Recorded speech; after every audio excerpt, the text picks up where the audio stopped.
और east India company जो अंग्रेजों वाली है वो एक प्राइवेट कंपनी थी। तो अब तुम्हें पता ही है सरकारी कंपनी के तो कामकाज कैसे होते हैं। तो जब 1754 तक डुप्ले इनको कामयाब रखता है तो ये बड़े खुश होते हैं फ्रांसीसी। लेकिन 1754 में जैसे ही छोटी सी हार देखने को मिलती है डुप्ले की, तो वो डुप्ले को वापस बुला लेते हैं। मतलब डुप्ले को फाइनली उस राजनीति से ही बाहर कर दिया, 1748 से ही बाहर कर लिया था उन्होंने। 1748 से ही डुप्ले के लिए मैसेज थे कि भाई तुम भारत की राजनीति में ज्यादा हस्तक्षेप कर रहे हो, या खुद के लिए ज्यादा चीजें तुम बना रहे हो, अभी तुम्हें कंपनी से ज्यादा मतलब नहीं है, तुम एक काम करो वापस आ जाओ। ठीक है, तो ये डुप्ले 1741 में भारत आया था, इसकी वजह से सारी चीजें हुई कि जो कंपनी पहले व्यापारिक लाभ के लिए काम कर रही थी फिर वो राजनीति में हस्तक्षेप करने लगी। बात क्लियर है? थम्स अप करके बताएं यहाँ तक। यहां तक की बात में कोई दिक्कत? इसीलिए अंग्रेज और फ्रांसीसी आपस में भिड़ गए। इसको नोट मत करना, इसको कल समझाएंगे। अंग्रेज और फ्रांसीसी आपस में भिड़ गए। और अंग्रेज और फ्रांसीसियों के बीच में राजनीति में हस्तक्षेप कैसे किया उन्होंने? तो यहां पर 3 कर्नाटक युद्ध हुए। 3 कर्नाटक युद्ध हुए, उत्तराधिकार के लिए युद्ध हुए। तो एक पक्ष में तो ईस्ट इंडिया कंपनी चली गई और एक पक्ष में चली गई फ्रांसीसी। जैसे हैदराबाद में भी यही हुआ। हैदराबाद में क्या हुआ, एक पक्ष में ईस्ट इंडिया कंपनी और एक दूसरे पक्ष में आपका फ्रांसीसी कंपनी। तो 3 कर्नाटक युद्ध हुए। पहला 1746 से 48, फर्स्ट कर्नाटक वॉर, जो एक्सला सेपेल की संधि से खत्म हुआ। दूसरा था आपका साथी जिसमें पांडिचेरी ट्रीटी साइन हुई 1749 से 54।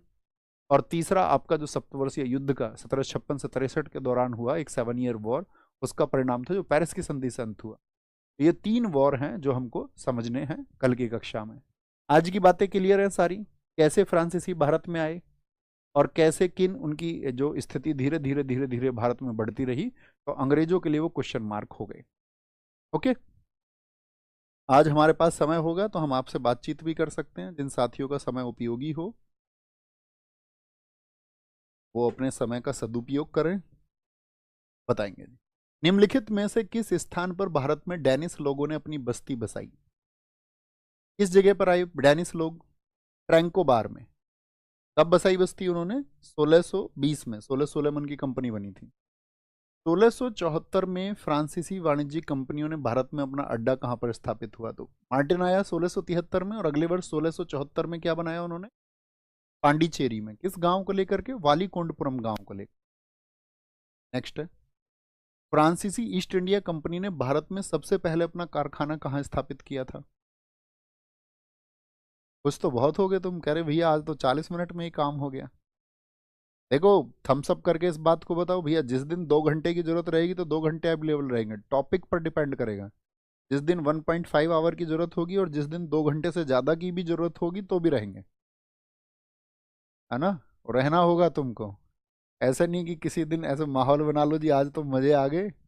स्कूल में नहीं होता था जल्दी छुट्टी हो जाए तो मजे आ जाते थे। फ्रांसीसी ईस्ट इंडिया कंपनी ने भारत में सबसे पहले कारखाना, तो फ्रांसीसी कंपनी ने सबसे पहले कहाँ पर? सूरत में। कब खोला कारखाना? तो आप कहेंगे भैया 1668 में। यहाँ पर बताएंगे, फ्रांसीसी ईस्ट इंडिया कंपनी का गठन 1664 में किया गया था। और भारत में फ्रांसीसी के तहत पहला कारखाना कहाँ और किसके द्वारा स्थापित किया गया? ये होमवर्क है। ऐसा तो नहीं है आप में से कोई नहीं जी आज ही सारे पढ़ा दो। उस माइंडसेट के साथ में पढ़ाई मत करना, कभी ज़्यादा हो तो कभी कम हो, तो फ्लेक्सिबल रहना है। अब भाई साहब आपका क्लास ओवर हो गया है। जिन साथियों का समय बहुत महत्वपूर्ण है वो अपने समय का सदुपयोग करें। आप लोग बहुत बात करते हो, अब मुझे बताएं आप लोगों की कोई बात है तो दिखाएं। मैं आप सब लोगों के लिए यहाँ पर 10 मिनट अवेलेबल हूँ, तो 10 मिनट में आप मुझे कुछ बता सकते हैं, कुछ पूछ सकते हैं। भैया मैनिफेस्टेशन को आगे बढ़ाइए। नहीं, मैनिफेस्टेशन मुझे आगे नहीं बढ़ाना है, वो आप लोगों को बढ़ाना है आगे। वो आप लोगों को आगे बढ़ाना है। मैंने जो आपसे कहा था 10 मिनट आप मेडिटेशन करेंगे, आपने उसको शुरू किया? कितने साथियों ने उसको सुबह किया था उठ के शांति से बैठ के? तो मैनिफेस्टेशन करना था हमको। मुख्य उद्देश्य क्या है कि आप इस यूनिवर्स से क्या चाहते हो, इस ब्रह्मांड से आप क्या चाहते हो, तो वो आपको इमेजिन करना है। और उस स्थिति में आपको देखना है कि चीजें कितनी खुश हैं। तो आपने अपने आप को इमेजिन किया, एक विजन बोर्ड अपना बनाया आप लोगों ने। ये बनना जरूरी है, विजन बोर्ड। यानी कि उस विजन बोर्ड पर आप जिस लाइब्रेरी में पढ़ते हैं या कहीं भी पढ़ते हैं वहां पर एक विजन बोर्ड में अपना एक फोटो लगाइए। अपना फोटो नहीं, मतलब आप क्या चाहते हो, आप पुलिस होना चाहते हो, आप कोई अफसर बनना चाहते हो, या कोई टैग लाइन है, कोई लोगो है, वो वहां पर इमेजिन करिए उसको। तो विजन बोर्ड नहीं होगा, क्योंकि एक बहुत अच्छे राइटर हुए रॉबिन शर्मा, उन्होंने एक बात कही है कि चीजें दो बार होती हैं, पहले मन में और फिर हकीकत में। ऐसी कोई चीज नहीं है जो पहले मन में ना हुई हो और उसको आप हकीकत में तब्दील कर देंगे, हो ही नहीं सकता।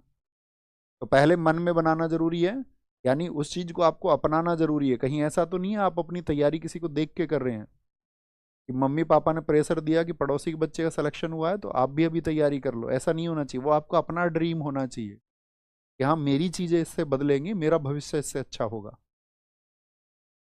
ठीक है, कोई दिक्कत? कोई दिक्कत, कोई परेशानी? विजन बोर्ड ये होना ही चाहिए, तभी आपको पता चलेगा आप इस यूनिवर्स से चाहते क्या, और यूनिवर्स वही देगा। आप कभी सोचना, जैसे बहुत सारे लोगों पर अध्ययन किया गया है, तो उनसे ये देखा गया है कि जब आप किसी ईर्ष्या की स्थिति में होते हैं, ठीक है, उनको क्या, उनके जितने भी आपका जो तरंगे हैं, मस्तिष्क की तरंगे हैं, तो मैग्नेटिक वे में आप उनको मेजर कर सकते हैं। तो उन्होंने मेजर किया कि ईर्ष्या के समय पर मनुष्य के भाव कैसे होते हैं, तो लो वाइब होती है आपकी, लो वाइब।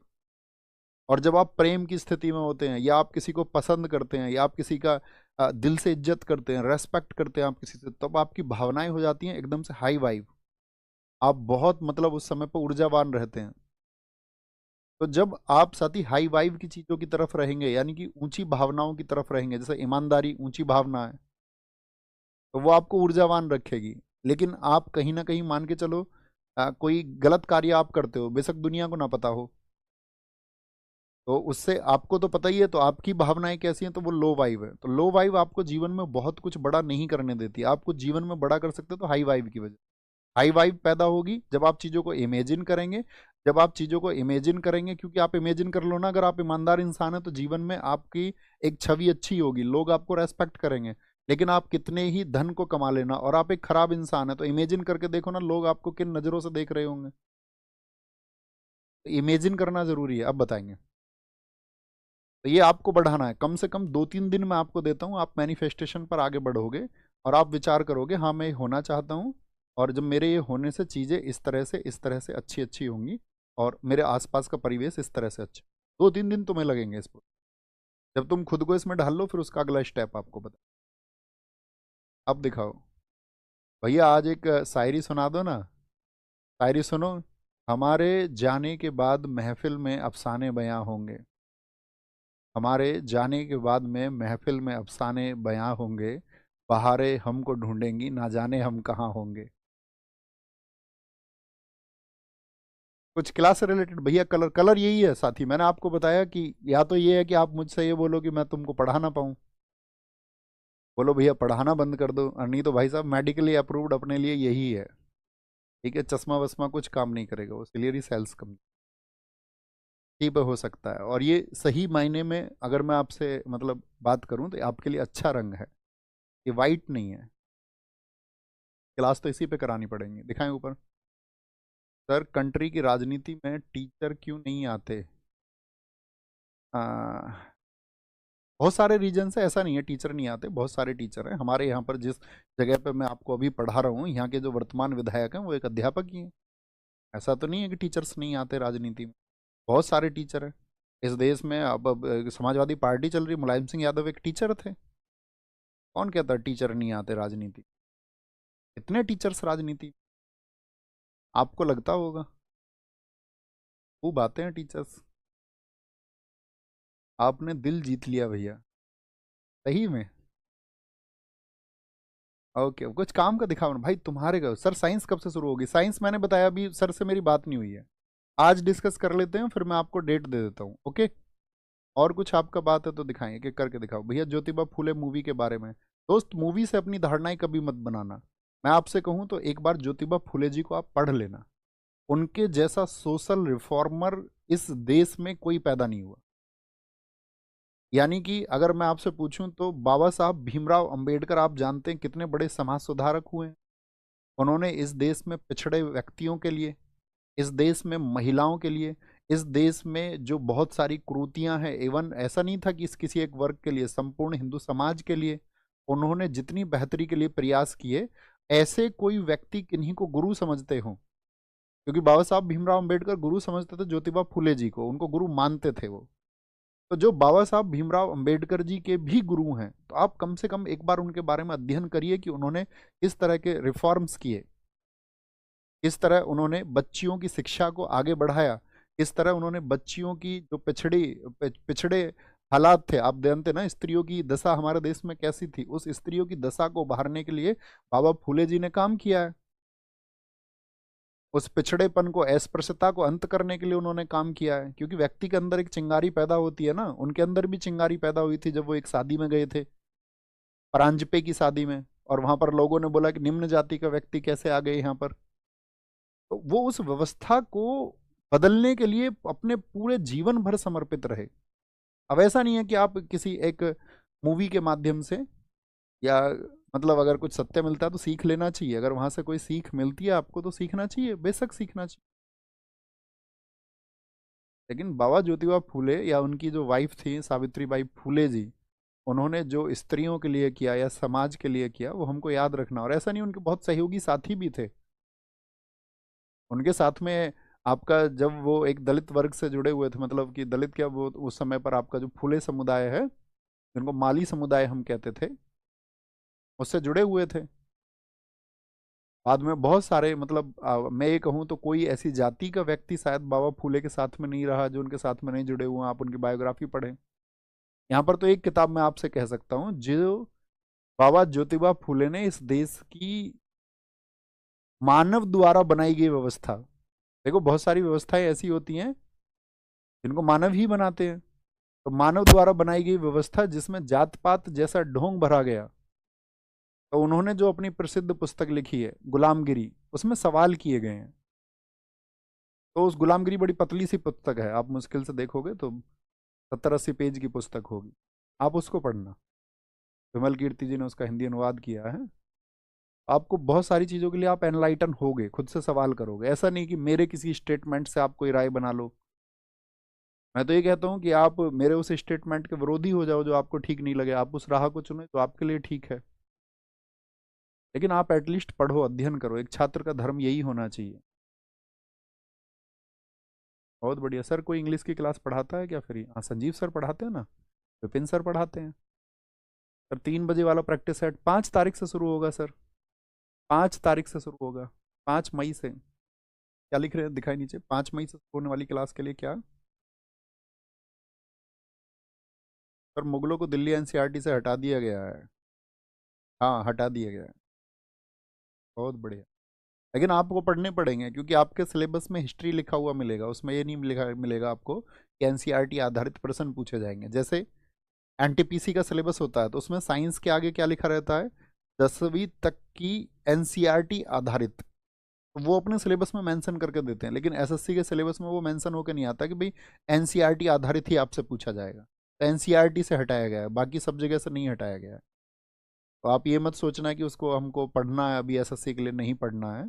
यूपी के एग्जाम्स में बच्चों ने भूल कर दी थी, ऐसे मैं कहता था उनसे जब पैट होता था, तो वो ये कहते थे भैया बाबा योगी हैं यहाँ तो यूपी में, तो यहाँ तो अब तो मुगलों से प्रसन्न नहीं आएंगे। मैंने कहा ऐसा क्यों, तुमको लिख के दिया है क्या उन्होंने? बोला नहीं, आना नहीं चाहिए। तो पहली बार के पैट में नहीं आए तो लोगों ने धारणा बना ली कि अगली बार भी नहीं आएंगे, लेकिन अगली बार प्रश्न आए मुगलों से। तो आपको जब तक इस नोटिफाई करके ना दे सिलेबस में कि भाई नहीं पढ़ना है तो तभी नहीं पढ़ना, नहीं तो पढ़ना पड़ेगा। ठीक है, हम सब भी कर दिया करो कि हाँ जो बात मैं बताता हूँ वो सीख भी लेते हो। सर नायक 2.0 बिहार पुलिस के लिए यूजफुल रहेगा। देखो अगर आप किसी एक स्टेट एग्जाम की तैयारी कर रहे हैं तो उसके सिर्फ और सिर्फ आप स्टेट का जो जीके होता है, जैसे यूपी जीके हुआ या बिहार जीके हुआ या राजस्थान जीके हुआ, तो उस पर आप एक बार ये बोल देना कि भैया उसको हम देख लेंगे, क्योंकि मैं सभी स्टेट्स के क्वेश्चन शामिल नहीं कर सकता।